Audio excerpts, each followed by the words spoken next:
अस्सलाम वालेकुम दोस्तों, मेरा नाम है नुमान और आप देख रहे हैं technical sports service YouTube channel. दोस्तों, अगर आपके पास डॉलेंस का फ्रिज है और आप इसमें थर्मोस्टेट चेंज करना चाहते हैं तो ये वीडियो आप पूरी देखें। वीडियो शुरू करने से पहले दोस्तों मैं आपको एक चीज़ बता दूं, डॉलेंस के जितने भी मॉडल्स आते हैं उनमें थर्मोस्टेट की सेटिंग दो तरह से लग के आती है। एक होता है जैसे आप डोर ओपन करते हैं तो राइट साइड पर लगा होता है। अगर आपके फ्रिज में इस तरह से थर्मोस्टेट लगा हुआ है तो इस पर मैं वीडियो ऑलरेडी बना चुका हूँ, उसका लिंक आपको आई बटन में नज़र आ रहा होगा और दूसरा मैं डिस्क्रिप्शन में भी वो लिंक दे देता हूँ। चलिए शुरू करते हैं आज की वीडियो। दोस्तों, इस फ्रिज के लिए मैं एक्सपर्ट कंपनी का थर्मोस्टेट लेके आया हूँ। आप चाहें तो किसी भी कंपनी का थर्मोस्टेट ले सकते हैं, इसमें काफ़ी सारी कंपनियों के आते हैं। इसके अलावा आपको एक प्लास, एक स्क्रू ड्राइवर और एक सोल्यूशन टेप की ज़रूरत पड़ेगी, तो ये चीज़ें आपने पहले से ले लेनी है।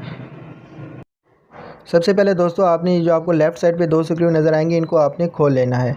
इनको खोलने के बाद आपको यहाँ से ये छोटा सा प्लास्टिक का लॉक मिलेगा, इसको आपने थर्मोस्टेट की बेलों से अलग कर लेना है, क्योंकि ये आपके न्यू थर्मोस्टेट के साथ फिर इसी तरह दोबारा से लगेगा।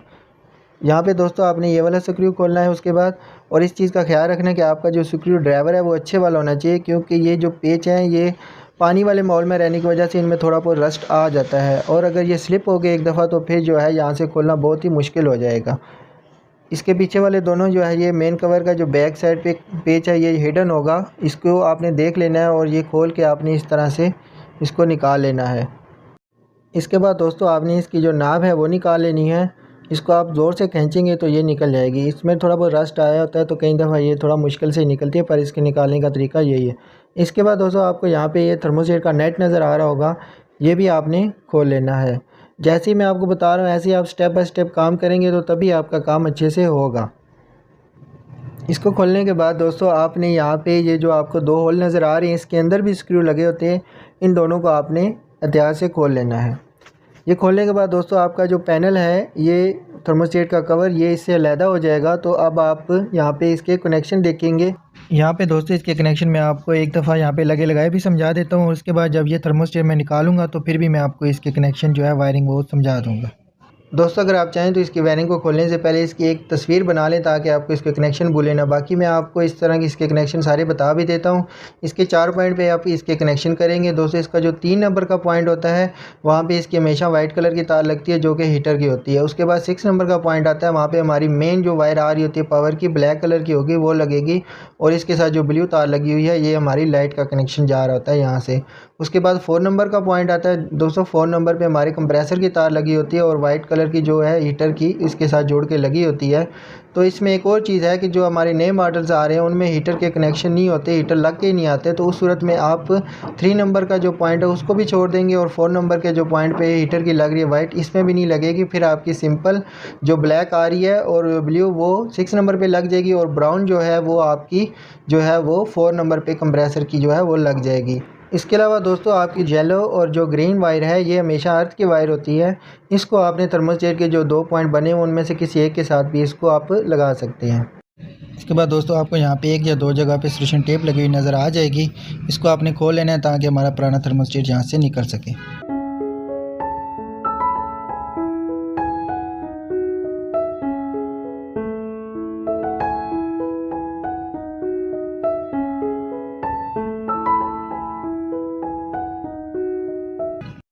अब दोस्तों यहाँ पे मैंने पुराना थर्मोस्टेट उतार दिया तो वायरिंग जो है बिल्कुल सामने है। तो यहाँ पे मैं आपको एक दफ़ा दोबारा समझा देता हूँ। ये जो वायर मैंने हाथ में पकड़ी है ब्राउन और जो है वाइट, ये हमारी कंप्रेसर की और हीटर की तार है जो कि 4 नंबर पे लगेगी। ये अर्थ वाली वायर है दोस्तों, ये अर्थ वाले 2 पॉइंट बने होते हैं थर्मोस्टेट पे, उनमें से किसी एक पे लग जाएगी। उसके बाद ये जो ब्लैक और ब्लू तार है ये हमारी मेन तार है। ब्लैक और ब्लू जो है ये लाइट का कनेक्शन है, ये हमारी 6 पॉइंट पे लग जाएगी। उसके बाद दोस्तों ये जो एक सिंगल वायर बची है हमारी वाइट दोनों हमेशा हीटर की होती हैं। ये सिंगल वाइट जो होती है हीटर की होती है और ये 3 नंबर पे लग जाती है। यहाँ पे दोस्तों मैंने अपने नए थर्मोस्टेट के सारे कनेक्शन कर लिए हैं। इसमें थर्मोस्टेट में और जो इसका जेन्युइन थर्मोस्टेट है इनमें थोड़ा बहुत फ़र्क है। जो बहरहाल जो इसके कोड हैं, नंबर हैं जो जिन पे हमारी वायरिंग होनी है वो नंबर 1 या 3, 6 और 4। तो ये मैंने इस तरह करके लगा लिया, आपने बिल्कुल इसी तरह लगा लेना है। इसके बाद दोस्तों आपने जो थर्मोस्टेट की बेलो है इसको सीधा करना है और जो हमारी कूलिंग वाली जो प्लेट है इसके पीछे से इसको गुजारना है, उस पॉइंट तक लेके जाना है जहाँ पे हमारा जो लॉक इसके साथ लगेगा बेलो के साथ, और वो हमारे पेच लग जाएंगे। जैसे कि ये आप वीडियो में देख रहे हैं, इसको आपने इस तरह से गुजार लेना है। इसको गुजारने के बाद दोस्तों आपने ये जो सारी तारें हैं, इसकी वायरिंग है, इसको एक जगह पे जो है इस शेप में लेके आना है, जिस तरह की आप देख रहे हैं। इसको एक शेप में ला के तो आपने जो इसकी जो सोल्यूशन टेप है ये दो जगह पे इसको कर देनी है, ताकि ये एक जगह टाई हो जाए सारी हमारी जो वायरिंग है। इसके बाद दोस्तों आपने जो थर्मोस्टेट का कवर है वो इसको लगा लेना है, थर्मोस्टेट को इसके ऊपर रख के। तो ये कवर जो है इसको बंद करके पेच लगाने हैं। और एक चीज़ का ख्याल रखना है कि जब आप ये कवर लगा रहे होंगे तो आपकी जो साइड है, जो वायरिंग वाली साइड है, उसमें से कोई वायर बाहर ना हो, वो सारी इसके अंदर आपने बिठा के तो फिर इसके पेच लगाने हैं। यहाँ पे दोस्तों मैंने इसके पेच लगा दिए हैं। इसके जो स्क्रू हैं लगाने के बाद इसके कवर के, उसके बाद आपने थर्मोस्टेट का जो नेट है वो इसको आपने टाइट कर देना है, ताकि ये सारी चीज़ें अपनी जगह पे फिक्स हो जाएं। इसको लगाने के बाद दोस्तों आपने ये जो इसका बैक कवर है, ये आप वीडियो में देख रहे हैं, ये इसी तरह आप लगाएंगे तो ये आपका अच्छे से हो जाएगा सारा काम। ये दोनों चीज़ें लगाने के बाद यहाँ पे दोस्तों आपने ये जब लॉक लगाना है, इस चीज़ को जो है आप थोड़ा सा देख लें कि आपने किस तरह लगाना है। जो आपकी थर्मोस्टेट की बेल होगी उसको जो आखिरी जो है ये 2-3 इंच का सिरा, इसको आपने बिल्कुल स्ट्रेट रखना है और इस लॉक के अंदर बिठाना है, जिस तरह ये आप वीडियो में देख रहे हैं, ताकि ये फिर प्रॉपर काम करे। अगर ये सही नहीं बिठाएंगे तो आपका फ्रिज ऑटोमेटिकली ऑन ऑफ जो है उसमें मसला कर सकता है। ये इस तरह आपने करके फिर इसको ये स्क्रू लगा देनी है और यहाँ पे आपका काम तकरीबन ख़त्म हो चुका है।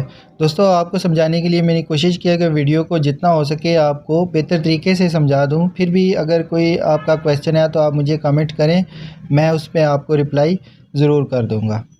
और आपसे रिक्वेस्ट है कि आप मेरे चैनल को ज़रूर सब्सक्राइब करें और वीडियो को लाइक ज़रूर करें।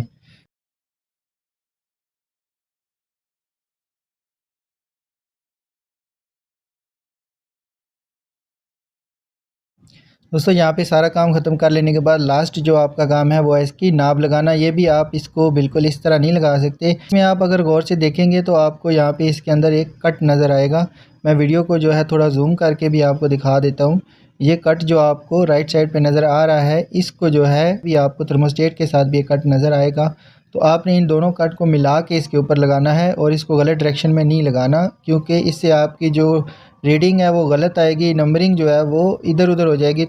और इसके अलावा जो आपकी नाब है ये फ्री हो जाएगी, फिर ये इसी तरह घूमती रहेगी और अंदर से थर्मोस्टेट जो है वो काम नहीं कर रहा होगा। तो ये थी दोस्तों हमारी आज की वीडियो। अगर आपको वीडियो अच्छी लगी है और आपको इसमें से कुछ सीखने को मिला है तो वीडियो को लाइक करें और मेरे चैनल को ज़रूर सब्सक्राइब करें। और नेक्स्ट वीडियो तक के लिए इजाज़त दें। अपना ख्याल रखें। अल्लाह हाफिज़।